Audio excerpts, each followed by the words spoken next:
ಸಂಕ್ರಾಂತಿ ವಿಶೇಷ ಏನಂದರೆ ನಮ್ಮ ರೈತರ ಜನಗಳಿಗೆ ಇದೊಂದು ಸುಗ್ಗಿ. ಎಲ್ಲ ಭತ್ತ ದವಸ ಧಾನ್ಯಗಳನ್ನೆಲ್ಲ ಬೆಳೆದು ಹರ್ಷ ಉಂಟಾಗಿರುತ್ತೆ. ಅದನ್ನು ಆಚರಣೆ ಮಾಡೋದೇ ಈ ಸಂಕ್ರಾಂತಿ ಹಬ್ಬದ ವಿಶೇಷ.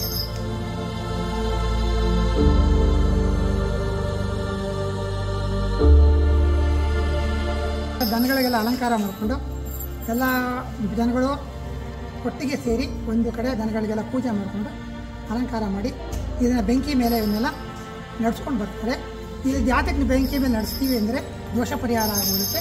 ಇದನ್ನೆಲ್ಲ ಆ ಕಾರ್ಯಕ್ರಮಗಳೆಲ್ಲ ಹಿಂದಿನ ದಿನಗಳಿಂದ ಆಚರಣೆ ಮಾಡ್ಕೊಂಡು ಹೋಗ್ತೀವಿ.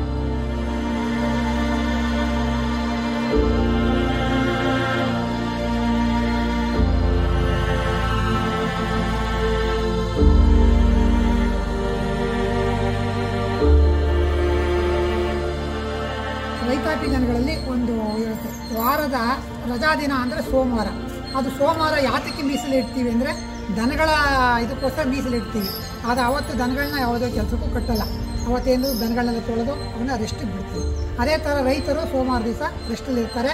ಬಟ್ ಈಗ ಯಾಂತ್ರಿಕತೆ ಬಂದಿರೋದ್ರಿಂದ ಅದೆಲ್ಲ ಚೇಂಜ್ ಆಗಿದೆ. ದನಗಳ ವಿಷಯದಲ್ಲಿ ಇವತ್ತು ಅದು ನಡೀತಾ ಇದೆ. ಸಂಕ್ರಾಂತಿ ಲೀಸರ್ ಅಂದರೆ ಅದೇ ಎಲ್ಲ ಇವಕ್ಕೆಲ್ಲ ಬಣ್ಣ ಬಟ್ಟೆಗಳು, ಹೊಸ ಬಟ್ಟೆಗಳೆಲ್ಲ ಹಾಕ್ಕೊಂಡು ಎಲ್ಲರೂ ಸಂಕ್ರಾಂತಿನ ಎಳ್ಳು ಬೆಲ್ಲ ಹಾಕಿಕೊಂಡು ಆಚರಣೆ.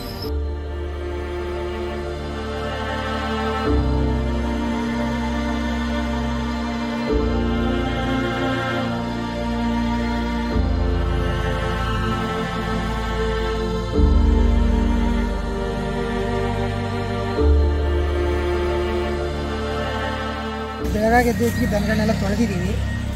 ತೊಳೆದಾದ್ಮೇಲೆ ಮೇಯ್ಯ ಕಟ್ಕೊಂಡೋಗಿರ್ತೀವಿ. ಮೇಯ್ಕೊಂಡ್ಬಂದಿವೆ. ಈಗ ಸಂಕ್ರಾಂತಿ ಹಬ್ಬದ ಪ್ರಯುಕ್ತ ದನಗಳಿಗೆಲ್ಲ ಬಣ್ಣ ಹಚ್ತೀವಿ. ಈ ಬಣ್ಣ ಹಚ್ಚೋದ್ರಿಂದ ಒಂದು ಅಲಂಕಾರಕ್ಕೋಸ್ಕರ ಬಣ್ಣ ಹಚ್ತೀವಿ.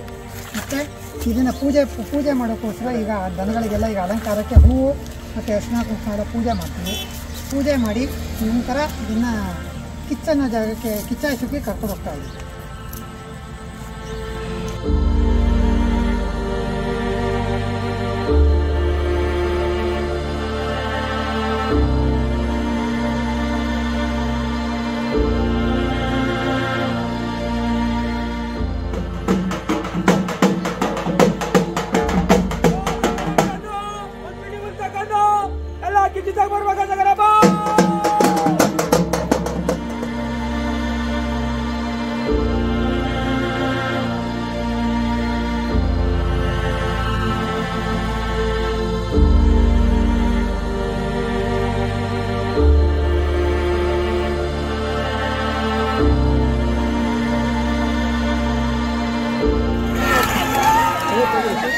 ಇದು ತಲತಲಾಂತರದಿಂದ ನಡ್ಕೊಬಂದಂಥ ಸಂಪ್ರದಾಯ.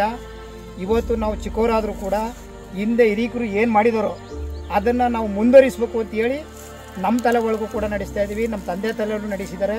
ಮುಂದೆ ಯುವಕರು ಕೂಡ ಇದನ್ನು ಮುಂದುವರಿಸಿ ಅಂತ ನಾವು ಈ ಸಂಪ್ರದಾಯನ ಬಿಟ್ಟಿಲ್ಲ.